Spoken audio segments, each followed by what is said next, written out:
He thought his pregnant wife was home, waiting for dinner. But when he opened the door, everything was gone: her clothes, the ultrasound photos, the wedding ring, and her. She had vanished without a trace, after silently enduring 6 months of betrayal. No one knew where she went. No one answered his calls. And just as panic set in, a single message appeared. If you want to be there when your son is born, you have 3 hours. Think he'll make it in time? Don't guess.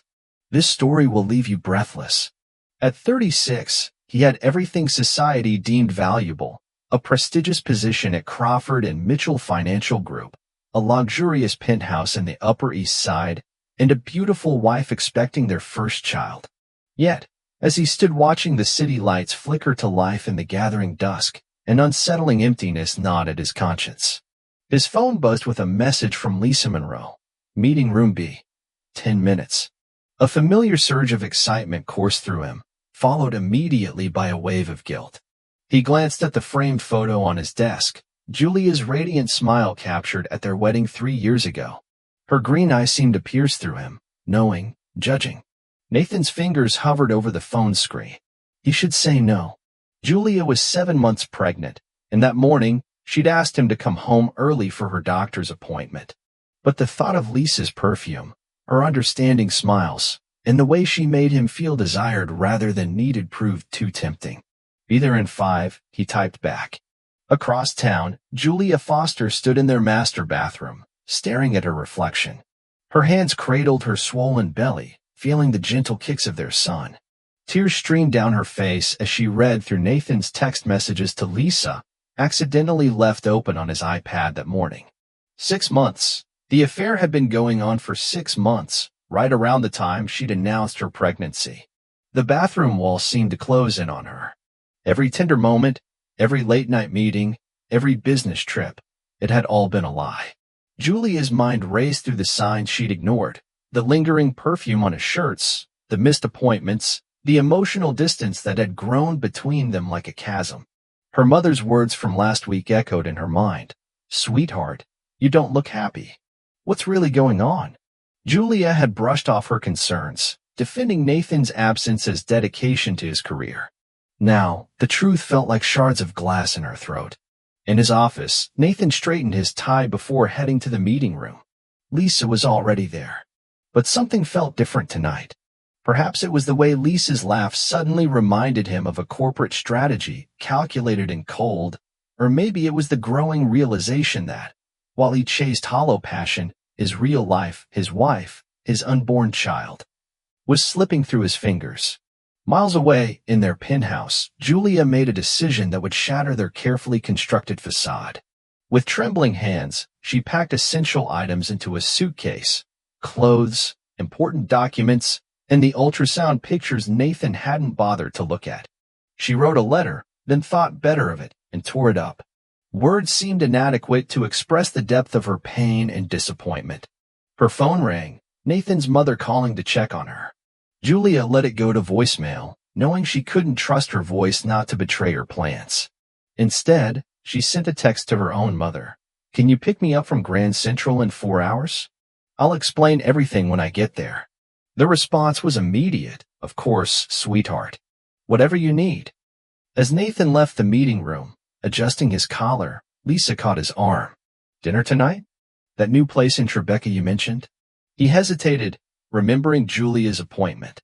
I can't. Julia has a doctor's appointment. I know, Lisa interrupted, rolling her eyes. Nathan, you can't put your life on hold for 9 months. She has to understand that your career comes first. Right now, isn't that what you always say? The words hit him like a physical blow, forcing him to hear how they actually sounded. Was this who he'd become? A man who prioritized his mistress over his pregnant wife? The thought made him nauseous. I should go, he mumbled, pulling away from Lisa's grasp. But it was already too late. By the time Nathan arrived home that evening, having missed the appointment entirely, the penthouse was eerily quiet. Julia's favorite throw blanket was missing from the couch. Her prenatal vitamins were gone from the kitchen counter. The closet in their bedroom stood half empty, her clothes leaving behind nothing but empty hangers that swayed slightly in the air conditioning. Panic rose in his throat as he called her phone. It went straight to voicemail. He tried her parents' house. No answer. Her friends' numbers all led to the same result. Silence. It was as if Julia had vanished into thin air, taking with her all the warmth and meaning from his life. On a train heading upstate, Julia pressed her forehead against the cool window, watching the city lights recede into darkness.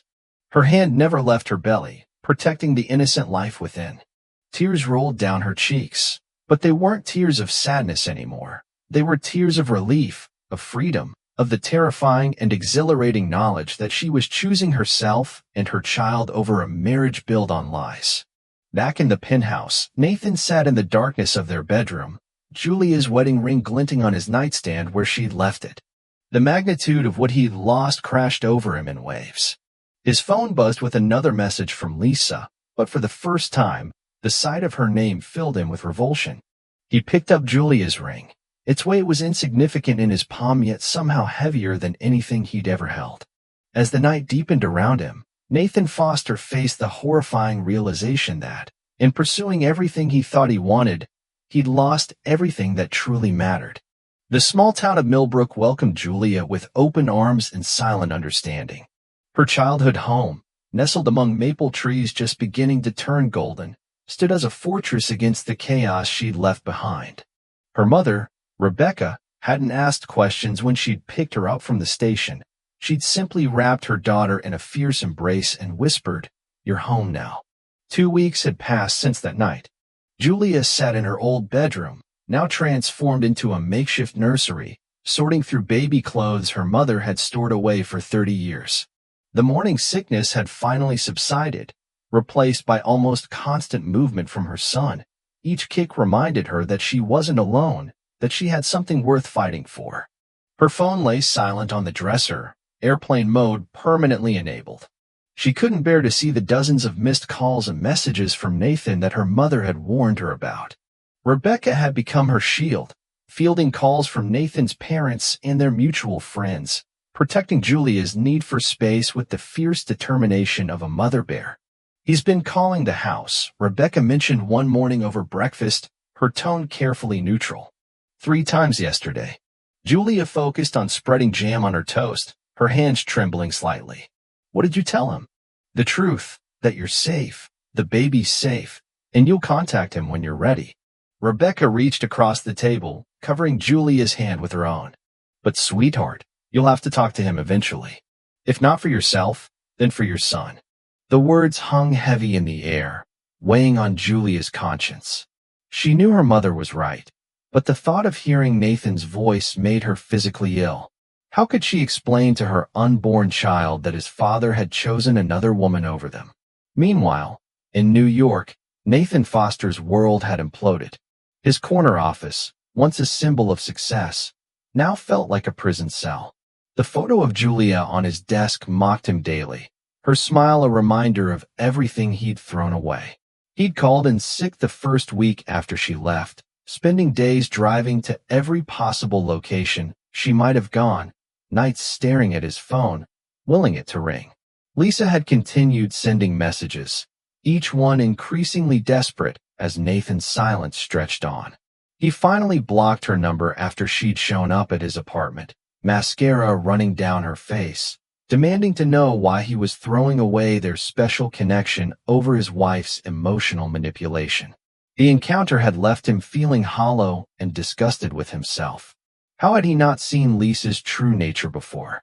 The calculating looks, the convenient timing of their relationship coinciding with his promotion, the way she dismissed his unborn child as an inconvenience. It was all clear now. His assistant, Margaret, watched with concern as he lost weight, dark circles forming under his eyes. She'd taken to leaving sandwiches on his desk, which he usually left untouched. The office rumor mill churned with speculation about his sudden transformation from rising star to shadow of his former self. One morning, after another sleepless night, Nathan found himself parked outside Julia's parents' house in Millbrook. He'd made the drive on autopilot, desperate for any connection to his wife. Rebecca's car was in the driveway, and through the kitchen window, he could see movement, shadows of the life continuing without him. His hand gripped the steering wheel until his knuckles turned white. Would Julia see him if he knocked? Would she believe him if he told her how deeply he regretted everything? That he'd ended things with Lisa the night she left, that he was attending therapy sessions twice a week, trying to understand why he'd sabotaged his own happiness? Before he could decide, the front door opened. Rebecca stepped out, arms crossed, her expression a mixture of pity and disappointment. Nathan quickly started the car, but she was already approaching. He rolled down the window, shame burning his cheeks. Is she okay? The baby? They're both healthy. Rebecca paused, studying him. You look terrible. A bitter laugh escaped him. I feel worse. Good, she said. The word wasn't cruel, but it carried weight. That means there might be hope for you yet. But Nathan, if you truly want to prove you've changed, respect her need for space. When Julie is ready to talk, she'll reach out. Inside the house, Julia stood at the upstairs window, one hand pressed against the glass, the other cradling her belly. She watched Nathan's car disappear down the street. Her heart was a battlefield of conflicting emotions. Part of her wanted to run after him, to believe his presence meant he truly cared.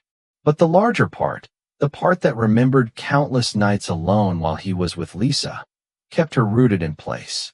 Her father, Daniel, found her there hours later, still staring out the window.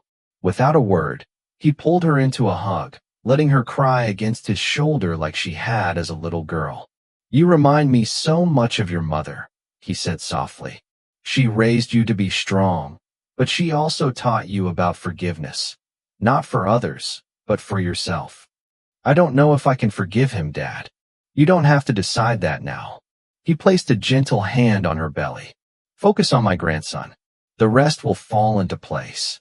That night, as autumn rain tapped against her window, Julia finally opened her email. Among the dozens of messages from Nathan, one subject line caught her eye. I'm getting help. With trembling fingers, she clicked it open. The email was different from his others. No desperate pleas or promises of change. Instead, he detached his therapy receipts and a letter from his counselor confirming his attendance. The message itself was simple. I know I don't deserve your forgiveness, but our son deserves a father who's trying to be better. I'll wait as long as it takes. Across town, in his empty penthouse, Nathan sat in what should have been the nursery, surrounded by unopened boxes from Pottery Barn Kids. Julia had ordered them weeks before discovering his betrayal, her excitement evident in the careful lists she'd made for each room. He picked up a stuffed elephant, its soft gray for catching the moonlight.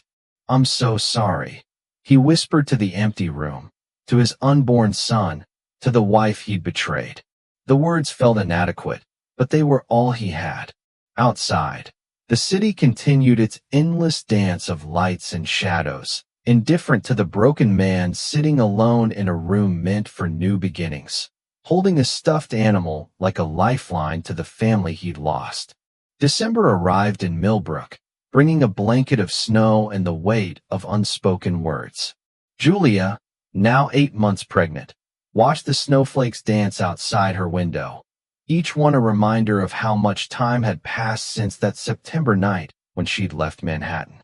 Her hand absently traced circles on her expanded belly, feeling the strong kicks of her son, kicks that Nathan had never felt. The thought of Nathan no longer brought the sharp pain it once had. Instead, it carried a dull ache like a healing wound. His weekly emails had continued, each one respectful of her silence, sharing updates about his therapy progress and the changes he was making in his life. The last one had caught her attention. He'd stepped down from his position at Crawford and Mitchell, taking a less demanding role that would allow him to be more present as a father. You don't have to read them, Rebecca said, entering the room with a mug of herbal tea. She'd noticed Julia checking her email more frequently lately. I know. Julia accepted the tea gratefully. But I think I need to, not for him, but for me, for us. She looked down at her belly. Dr. Martinez says the baby could come any day now. Rebecca sat on the edge of the bed, her eyes full of concern. Have you decided if you're going to let Nathan know when you go into labor? The question had haunted Julia for weeks. Her last ultrasound photo lay on her nightstand, still unsealed in its envelope addressed to Nathan. She hadn't sent it yet, unsure if it would be cruel to share this milestone while keeping him at arm's length. I don't know, she admitted. Part of me thinks he deserves to be there. Another part remembers every appointment he missed when we were together in New York. Nathan's new apartment in Brooklyn felt nothing like the sleek penthouse he'd once been so proud of. The space was smaller, homier, with a spare room he'd carefully decorated as a nursery, an act of hope rather than presumption. His therapy sessions had helped him understand that his affair with Lisa hadn't been about love or even desire, but about his own deep-seated fears of vulnerability and responsibility. You've made significant progress, Dr. Winters, his therapist, noted during their session that morning. But are you prepared for the possibility that Julia might never fully trust you again? The question hit him like a physical blow. I have to be, he replied after a long pause. I'm learning to accept that I can't control her decisions. All I can do is show her through actions, not words, that I'm committed to being the father our son deserves. Later that evening, as Nathan sorted through old photos for his therapy homework, his phone rang. The number was unfamiliar, but the area code matched Millbrook. His heart jumped to his throat. Nathan Foster speaking. Nathan, it's Daniel, Julia's father. Nathan sat down hard on his couch, his legs suddenly weak. In all the scenarios he'd imagined, he'd never expected Julia's father to reach out. Sir, Daniel interrupted, his voice gruff but not hostile. Julia doesn't know I'm calling. Rebecca would probably have my head if she knew. But I've been watching my daughter struggle with this decision for months, and time's running out. Nathan held his breath, afraid to hope. The thing about Julia, Daniel continued, is that she's always been able to see the best in people. It's what made her such a good wife to you, even when you didn't deserve it. She's seen your emails, Nathan. She knows you're trying. But knowing something and feeling ready to act on it are two different things. I understand, Nathan managed, his throat tight. Do you? Because here's what I think you need to understand. Julia's strength isn't in her ability to forgive you. It's in her ability to protect herself and her child from being hurt again. If you want any chance of being part of their lives, you need to prove you understand that distinction. The words sank into Nathan's consciousness, rearranging his perspective. He'd been so focused on earning forgiveness that he'd missed the larger picture. Trust wasn't about erasing the past. It was about building a new future. What can I do? He asked simply. Write her a letter. A real one, not an email. Tell her what you've learned about yourself, not just what you think she wants to hear. She might not respond, but she needs to hear it before the baby comes. After hanging up, Nathan sat at his desk for hours, crumpling paper after paper as he struggled to find the right words. Finally, near midnight, he began to write, Dear Julia, I'm not writing to ask for forgiveness. I'm writing because I finally understand what I did to us, not just the affair, but the years of emotional distance that led to it. I've spent months in therapy understanding why I sabotaged the best thing in my life, and I've realized something profound. I was terrified of being the father I never had, so I became something worse. A man who ran from responsibility under the guise of ambition. Miles away, unaware of her father's intervention, Julia sat in her rocking chair, reading through Nathan's old emails. One line from his latest message kept drawing her attention. I'm learning that being a good father isn't about being perfect. It's about being present, even when it's difficult, especially when it's difficult. A sharp pain caused her to gasp, her hand flying to her side. She'd been feeling contractions all day, but this one felt different. As if in response, her water broke, soaking through her pajama pants. Mom, she called out, her voice shaking. Mom, it's time. The next few hours passed in a blur of activity. Rebecca helped her to the car while Daniel grabbed the hospital bag. As they drove through the snowy night, Julia clutched her phone, Nathan's number highlighted on the screen. Another contraction hit, stronger this time, and she made her decision. Just as Nathan finished sealing his letter, his phone lit up with a text from an unknown number. "Nathan, it's Rebecca. Julia's in labor. If you want to be here for your son's birth, you have 3 hours to get to Millbrook General. This is her decision, not mine. Don't make her regret it." He was in his car before the screen went dark, the letter forgotten on his desk as he navigated through the snowy highways, every mile bringing him closer to Julia and their son. Nathan understood that this wasn't just about second chances. It was about the kind of man he would choose to be from this moment forward, for his son, for Julia, and for himself. In her hospital room, Julia breathed through another contraction, her mother's hand steady in hers. The sound of hurried footsteps in the hallway made her heart race, and she found herself holding her breath, waiting to see if Nathan would make it in time to witness the beginning of their son's life, and perhaps the beginning of their own new chapter. The fluorescent lights of Millbrook General Hospital cast harsh shadows as Nathan burst through the emergency room doors, snow melting from his coat onto the linoleum floor. The 3-hour drive had taken him just over 2, thanks to roads mercifully clear of traffic at this late hour. His heart pounded against his ribs as he approached the nurse's station, his voice breathless as he spoke. "Julia Foster, she's in labor. I'm the father." The nurse looked up, recognition flickering across her face. Rebecca had obviously prepared the staff for his possible arrival. "Room 304, she said, her tone professional but warm. "They're expecting you." The elevator ride to the 3rd floor felt eternal. Nathan's mind raced with possibilities. Would Julia change her mind about letting him be present? Would her parents prevent him from entering? Had he already missed the birth? The doors opened, and he nearly collided with Daniel, who stood waiting.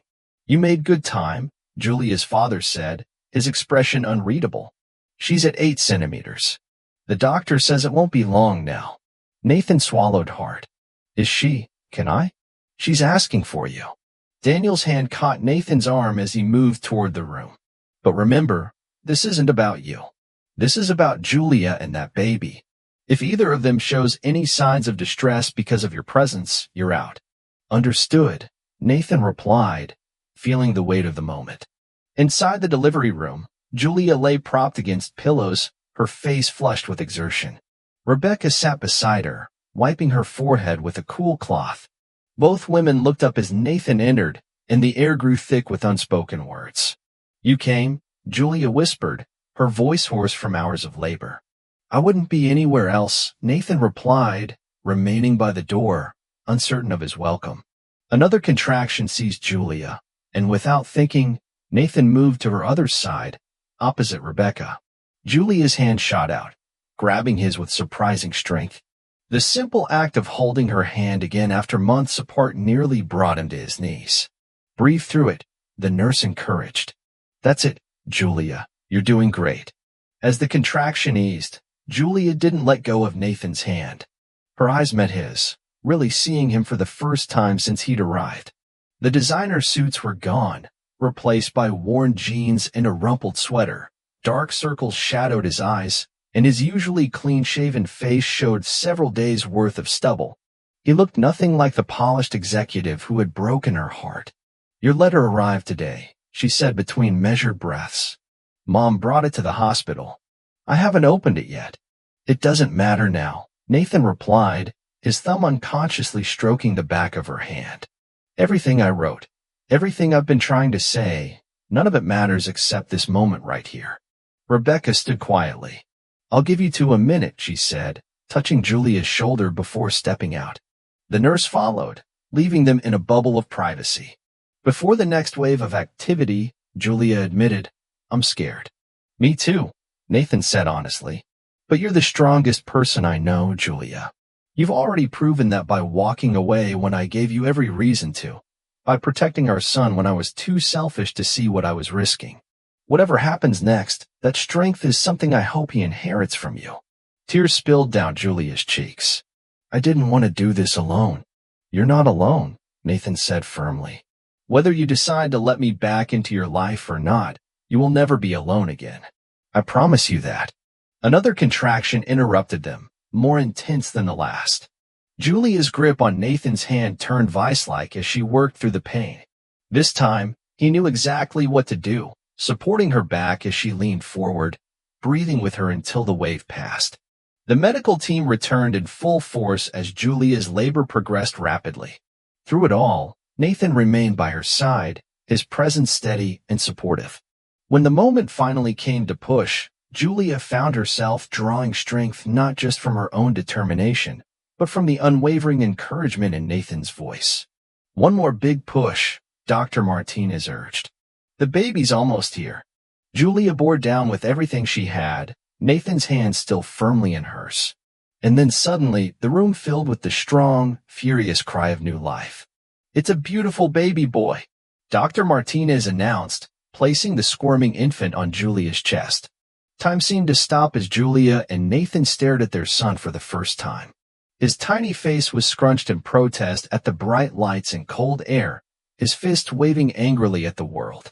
Julia laughed through her tears, her hands trembling as she touched his damp hair. "Hello, little one," she whispered.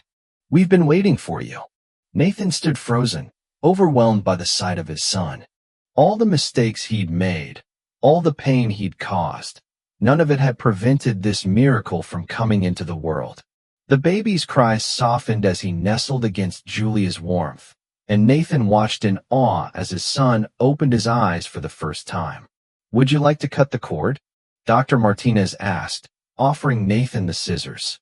He looked at Julia for permission. She nodded, her eyes never leaving their baby's face. With shaking hands, Nathan cut the physical connection between mother and child, acutely aware that other bonds, stronger, more permanent ones, were already forming. Rebecca and Daniel returned as the medical team cleaned up and helped Julia get comfortable. The room felt different now, charged with the possibility of new beginnings. As Rebecca took photos and Daniel proudly counted his grandson's fingers and toes, Nathan found himself standing slightly apart, watching his family, a family he'd nearly lost forever. "Do you want to hold him?" Julia's quiet question drew him back to her bedside. "Are you sure?" Instead of answering, Julia carefully transferred their son into Nathan's arms. The baby weighed almost nothing, yet Nathan felt the full weight of responsibility settle onto his shoulders as he cradled his son close. "We should name him," Julia said softly. "I've been thinking, what about Benjamin? It means son of my right hand, the one who brings happiness." Nathan looked down at the tiny face that perfectly combined his features with Julia's. "Benjamin," he repeated, testing the name. "It's perfect." As if in agreement, the baby yawned, his small hand wrapping around Nathan's finger with surprising strength. In that grip, Nathan felt everything he'd almost thrown away: trust, love, family. He looked at Julia, seeing in her exhausted smile the same knowledge that had been growing in his heart. "Some bonds can't be broken, only transformed," Julia began, her voice thick with emotion. "Not now," she interrupted gently. "Right now this is enough. We're both here for Benjamin. The rest we'll figure out one day at a time." Outside the hospital windows, dawn was breaking over Millbrook, painting the snow-covered landscape in shades of pink and gold. A new day was beginning, bringing with it the promise of second chances and the wisdom to handle them with care. Room 304, a family that had almost broken beyond repair, found itself taking its first tentative steps toward healing, guided by the tiny heartbeat of a child who represented everything worth fighting for. 6 months after Benjamin's birth, spring returned to Millbrook, bringing with it the promise of renewal. Julia sat on the front porch of her parents' home, watching Nathan push their son's stroller along the tree-lined street. These supervised visits had become a regular part of their weekly routine, a careful dance of rebuilding trust while maintaining necessary boundaries. Benjamin's laughter carried across the yard as Nathan made silly faces at him, the sound still amazing Julia. Something so pure could emerge from such complicated circumstances. She found herself studying Nathan's interactions with their son, noting the genuine joy that replaced his former corporate mask whenever Benjamin was near. "He's good with him," Rebecca observed, joining Julia on the porch with 2 cups of coffee. Different from how he was before. Julia accepted the coffee, warming her hands around the mug. He is. Sometimes, she watched them together and could hardly believe it was the same man. But it's not the same man, is it? Rebecca settled into the chair beside her daughter. The Nathan who chose his career and his affair over his family would never have moved to that little apartment in Millbrook, or taken a job at the local investment firm, or shown up every single day for the past 6 months without expecting anything in return. The words hung in the air between them, heavy with truth.